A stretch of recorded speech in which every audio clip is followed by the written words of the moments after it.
got a totally shaved chest, and he's just starting to experiment with a lady shave on a moustache. Which is quite strange, isn't it? He looks remarkably like Jimi Hendrix with back trousers. Again, not for me really, Geoff Knight, he'll give you a yarn in a minute. But I'm just dead impressed with all you people who turned up. I think it's quite remarkable, and I'm rather humbled at the whole affair. I really am.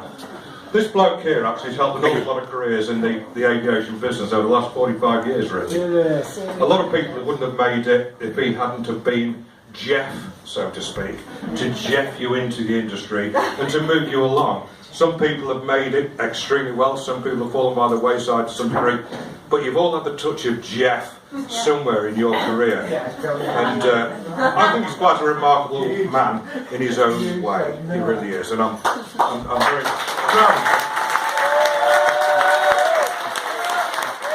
So, Geoff, can you come up here, please? And share your work.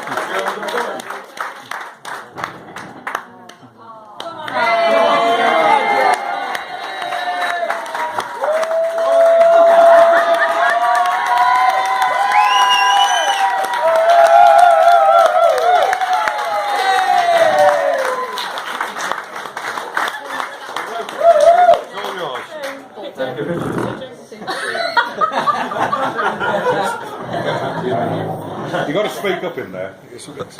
Mayday, mayday, mayday.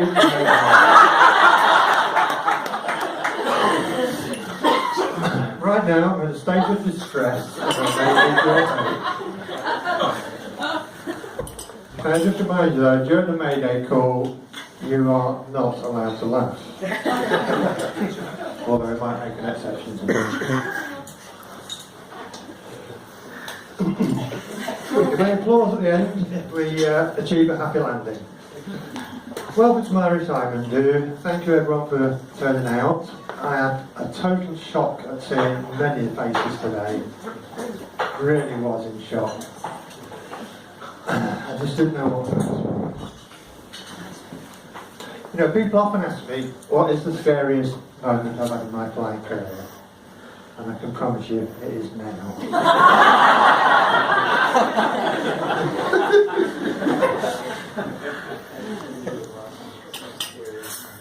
Firstly, I'd like to say that over the last 37 years, that is 447 months, 1,944 weeks, 272,200 cigarettes.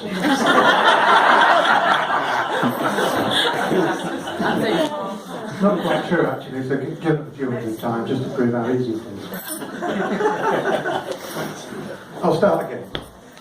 First, I'd like to say that over the last 326,616 hours that I've worked with some fantastic people. Sadly, they've all left now.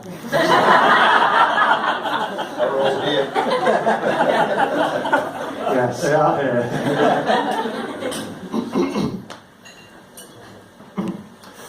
Now that I've left Eastern, I'm taking some history with me.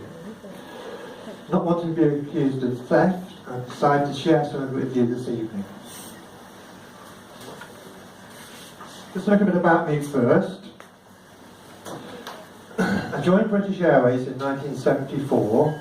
They paid £25,000 for my training to become a pilot, and they were going to pay me £2,235 a month.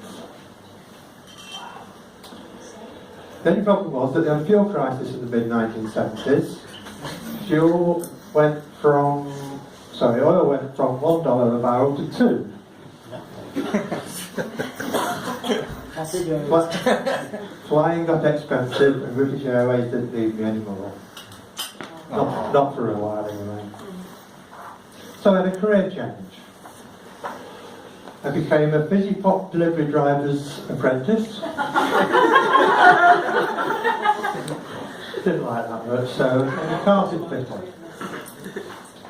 Then I moved on to forklift truck driving. Then I became a roadie. Does anybody remember Gallagher and Lyle? Oh yeah, Smokey. Smoky. It was smoky as well. Smoky. Yeah. Gallagher last song, anybody? Yeah. Smokey and the Family No, do you remember Gallagher last song? I can't sing. I remember Smoky. You can sing.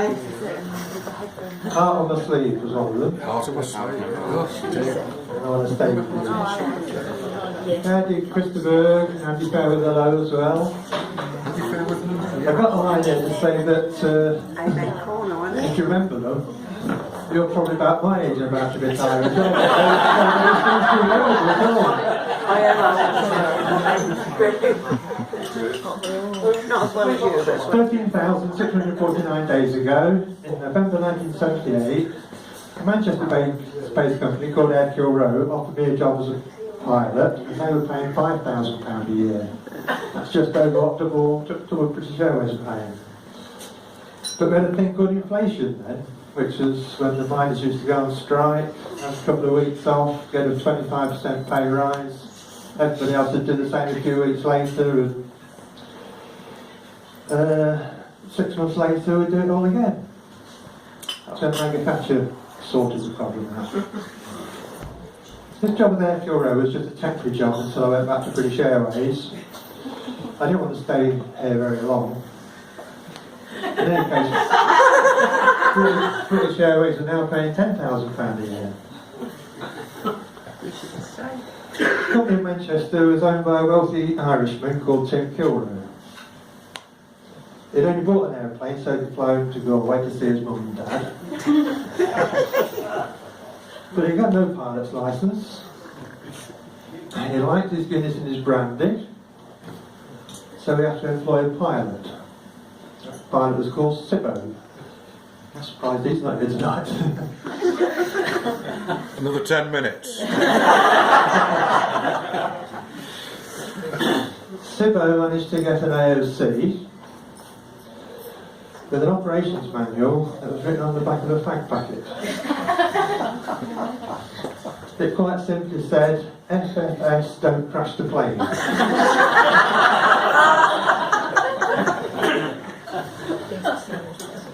Now things change now.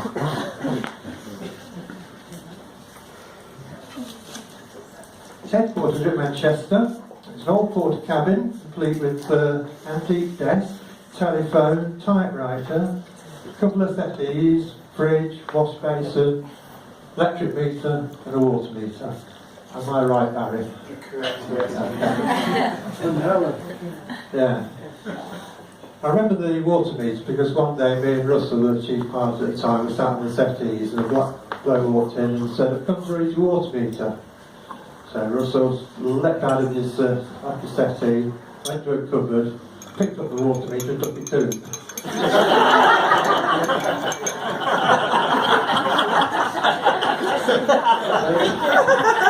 He's just moved the porter cabin so he'll probably be connected.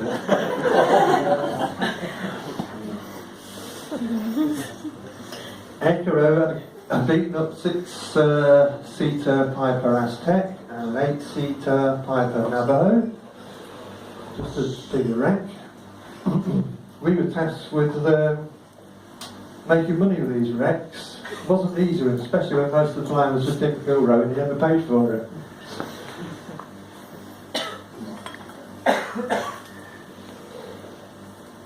This flying was single pilot operation, had autopilots that didn't work, no weather radar, radios that failed frequently, often flying in icing conditions in the middle of the night and the de-icing equipment didn't work.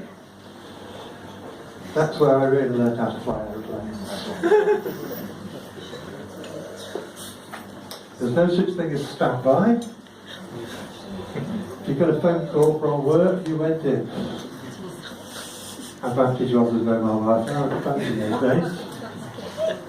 Eastern Airways pilots today don't even know they're born.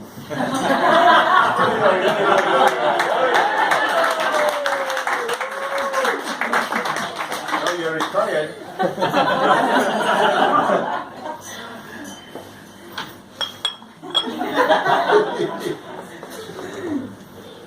In 1980, I became chief pilot at Kilroe. This appointment was by virtue of the fact that the pilot left.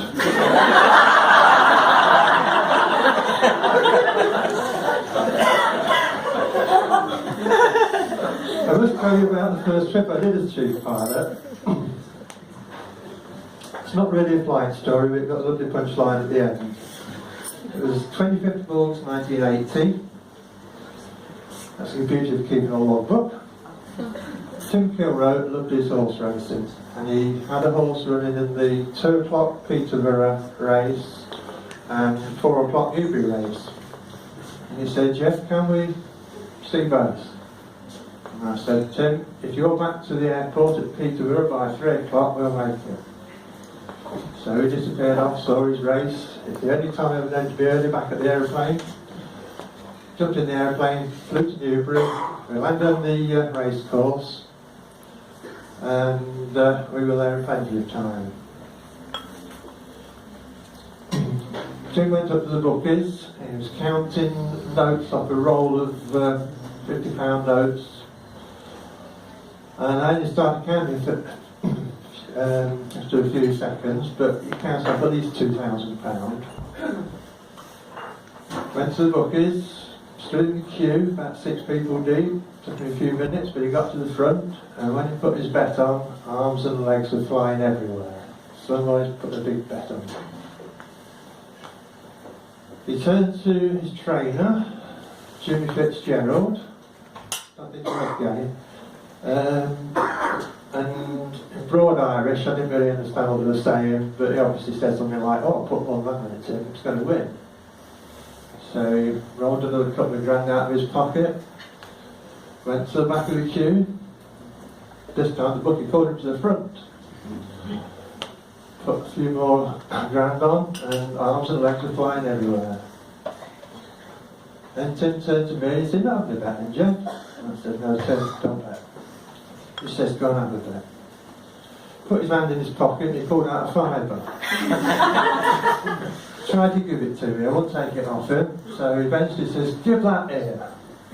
Goes to the bookie calls him to the front. He puts a £5 on. No arms and legs flying around this time, and he lost the race. It was a 2-horse race. Tim's horse came second. He turned to me and he said, "Sorry, Geoff, I lost your money."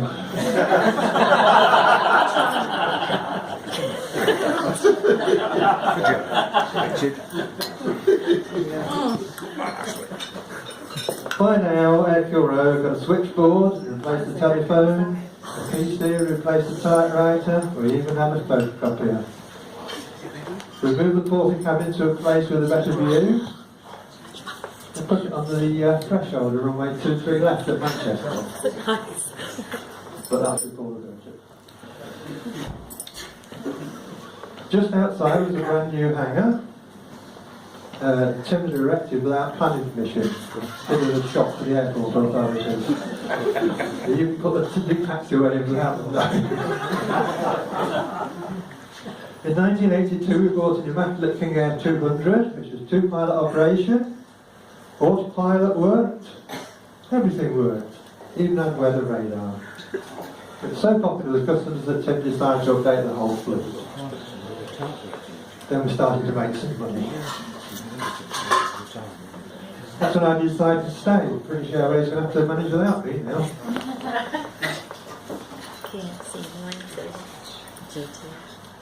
We even bought a brand new helicopter, a Jet Ranger. Flying like that was like trying to stand on a football, so I stuck to the fixed wing. Right now, I think I'm having amnesia and deja vu at the same time. I think I've forgotten this before.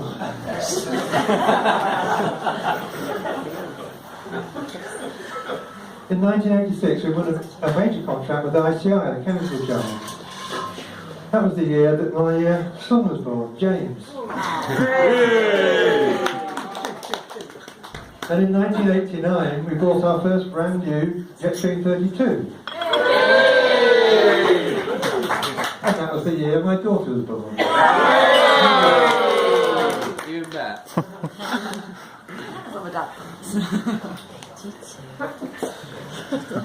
Flew this Jetstream 32 between Manchester and Teesside 5 times a day for ICI for the next 10 years. Then we got some more some more jet streams started scheduled services between the Manchester and Cardiff and Manchester and Galway. Things were going well. We took Jackie Stewart to all the European Grand Prix for many years. That was great fun. Yeah, Jackie did that with the most of the time. Sue's done it, yeah.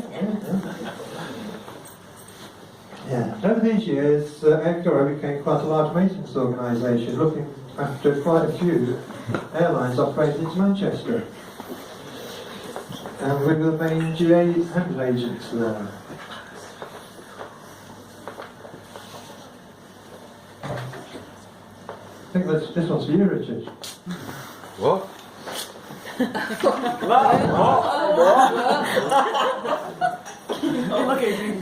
Whatever. There we go, anyhow. Geoff ripped this, I didn't. In 1997 I started up an airline and I called it Eastern Airways.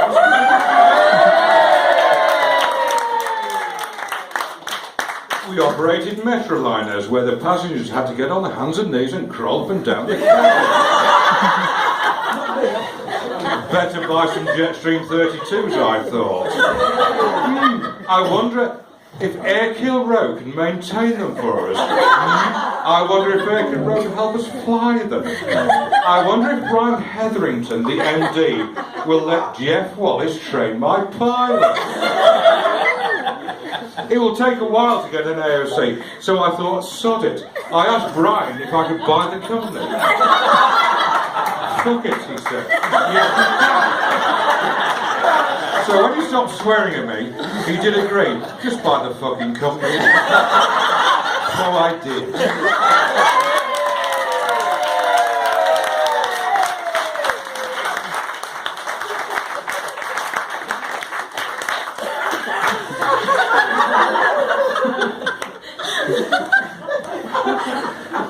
So now I have the pleasure of flying for...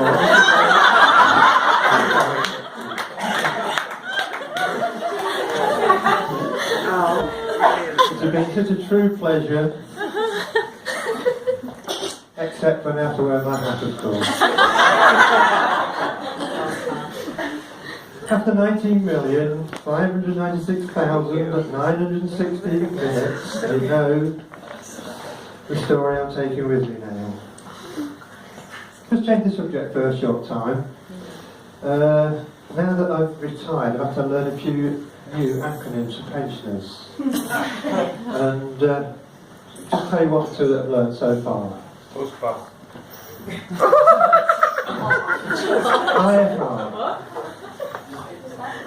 IFR. I finally retired. EASA.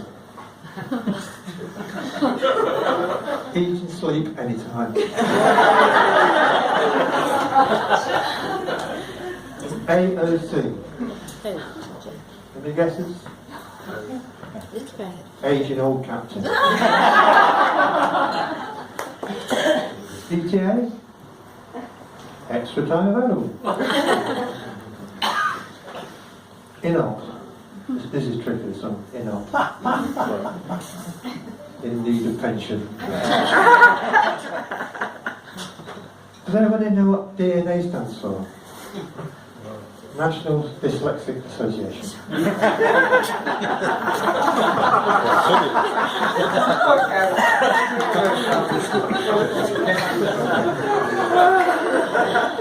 You're clever, Geoff.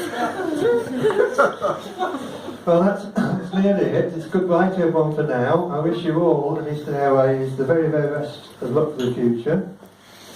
Thank you so very much for tonight. I shall never forget it. Very special thank you to Richard. Totally shocked. Been a marvellous night. I hope you've all enjoyed it. I certainly did. And thank you very much for your part of the last 1,175,870,604 I was waiting for this. seconds. I shall enjoy every day of my retirement as if it was my last, and one day I shall remember it. Thank you so much.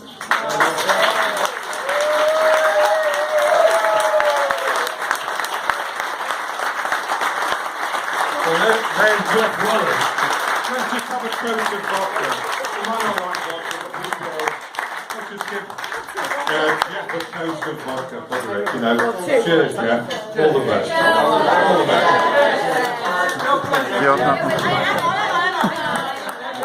Oh, hang on. You know, things like that. All right then. Off you go. It's all yours, Geoff. It's your evening. I forgot one little thing. I'm not the only person that reached the age of 65 recently. Paul Harrison.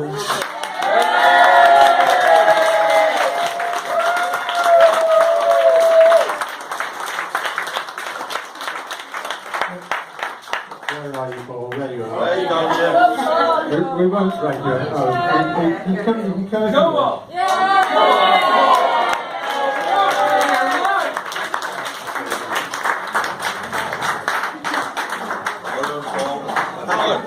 Mr. Bond. Okay. I have to say that I owe my career to this guy and this guy. And for the last 15 years I've had a ball. You're all fantastic, you've been great to work with, and you really have made my life this last 15 years really fantastic.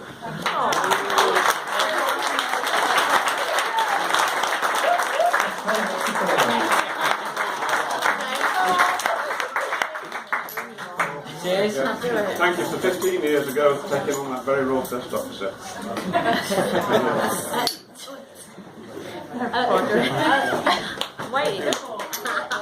Right, before we start to all crying in a bit,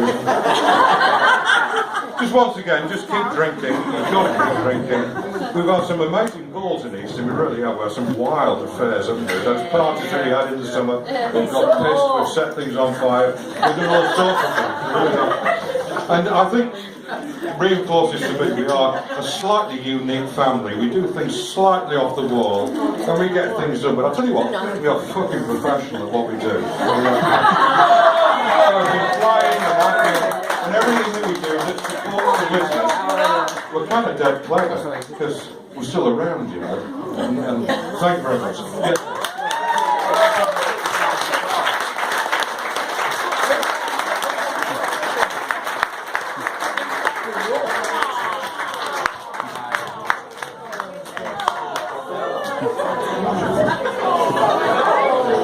Is there some more?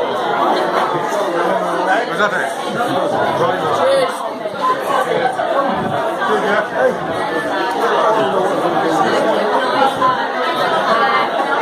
I'll buy you dinner.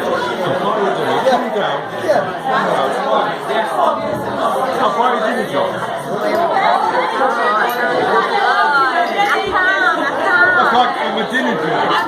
I'll buy you dinner, John.